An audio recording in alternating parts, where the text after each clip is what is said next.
So I think all of them begin to look at the larger picture. What is good for the nation and not necessarily what is good for us. And I always say this, there's no one in this country, however rich he is, that does not have a poor relation.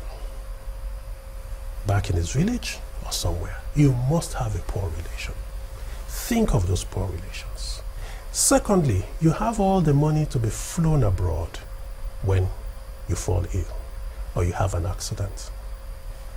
We've known people who have died on the roads. They didn't even get the opportunity to be flown abroad. Perhaps if the roads were good, the accident may not have happened. Or if it had happened, if the hospitals were good, they could have been treated here. Even the air ambulance, you need to be stabilized. You can't just get onto the air ambulance and make that 6 or 7 hour trip abroad. So it is imperative that the systems work here. The hospitals are working, the hospitals are well equipped, the doctors are well paid, they have what to work with. I've had cause to see hospitals abroad and I've had cause to see hospitals here. And it's totally different in terms of equipment. All right, you say that it's a good thing for the price of oil to dwindle. I think perhaps that will make us look inwards. Oh yes, but then looking inwards, yes. At the moment, what have you seen to give you or give us that encouragement that, oh yeah, it is indeed a blessing, so that we can structure or restructure the country to develop economically? First of all, I go back to what I first said earlier. It takes time to rebuild.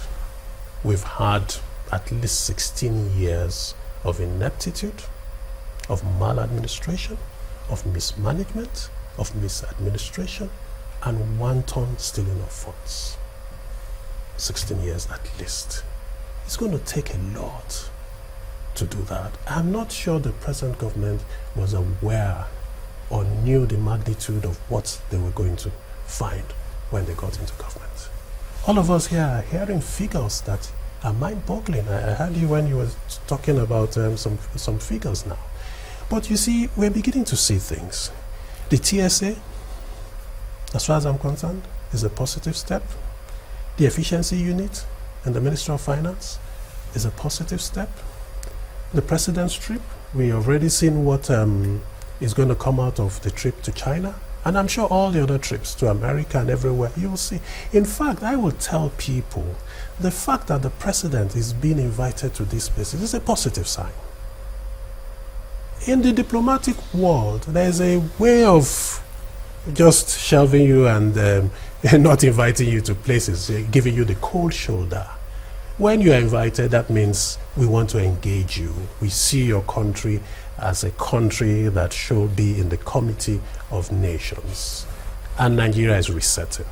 We have heard what is being done about the refinery, the plans to change how petroleum products are imported. We've heard about the plans of Mr. Fashola. I don't know if you watched a program that he did about 1 hour 10 minutes of how he has articulated his plan for the power sector. I am one of those who used to despair about this nation, especially given where I'm coming from. I've seen Nigeria when it was good. I've seen Nigeria when we used to receive bursaries in universities. I've seen Nigeria where we had you had cleaners clean our rooms, we were 2 in a room, we were not squatting and all that. So when we compare that to what we have now, you despair. If you are born after all of those, so you've never tasted the other side, you have nothing to compare, you don't lose. You don't Can't we get back to the other side? But those of us have seen the good side you talked about. Yes, so we want to get back to the good side. Can we? It will take time. It will take a lot of things. A lot. It's not going to happen overnight. There are some quick wins that can be done, but in the long run, and I hope we will have the political will to do so. I think this country needs to be restructured. Speaking about political will. Yes. Do you think this argument going on in the National Assembly about, including the Lagos-Calabar, or is it Calabar-Lagos rail, which they're discussing in China. Yes. You think it will affect anything? Well, again, I go back to what I said. Let everybody look at what is good for the nation. We know that rail is good. Look at our roads. Tankers are not meant to be moving petroleum products all over the place. They should be moved by rail. And then at the various railway stations, the tankers will then come and go into shorter routes. For example, when you move petroleum products to Ibadan, there's no railway in Ilesha, for example. There's none in Shaki, there's none in Oyo, there's none in Ogbomoso. So the tankers can move that so that they are not afraid of losing their jobs. Because again, for them, oh, we're going to lose our jobs. I don't know whether it is true, but I've had stories of where tanker drivers had actually sabotaged movement of petroleum products by rail. I said I'm not sure, so I'm being careful, but I've had stories. It was being tested, let's move petroleum products by rail, and it was sabotaged. So, like I said, everybody needs to look at the nation and not just myself. What's good for us? If the roads are good, it's good for everybody. Again, the need to steal so much money will not be necessary. Because if NEPA is working, you don't need generator and diesel, 2 generators, backup for backup. If the roads are fine, then your cars will probably last. You don't need 3, 4, 5 cars. The hospitals are fine. You don't need traveling abroad for treatment. Education is good. You don't need to look for so much money to send your kids abroad, at least up to the first degree. In our own time, you didn't have a strong need to study abroad, at least before your first degree. By the second degree, yes, then, and all that. So it's important that the entire nation change their orientation. Even the NLC, I think they need to change their orientation. You see, we can't be militant in the way we do things. Labor activities these days should not be on a militant government against Even though they us, usually against tell us. us it's the last resort. It's not the last After resort. they've tried to get the attention of government, if they don't hear anything, they have to go on strike. That's what they always say. That's what they always say. You see, behind everything, there is a policy drive. In the days of Hassan Sumo, no, let's even go to the colonial days. Labor unionism was synonymous with the fight for independence at that time.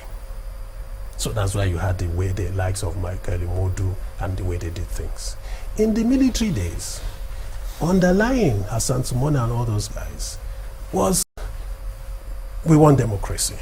So they might not have said it openly, but it was the underlying thing behind labor unionism at that time. Now we have democracy.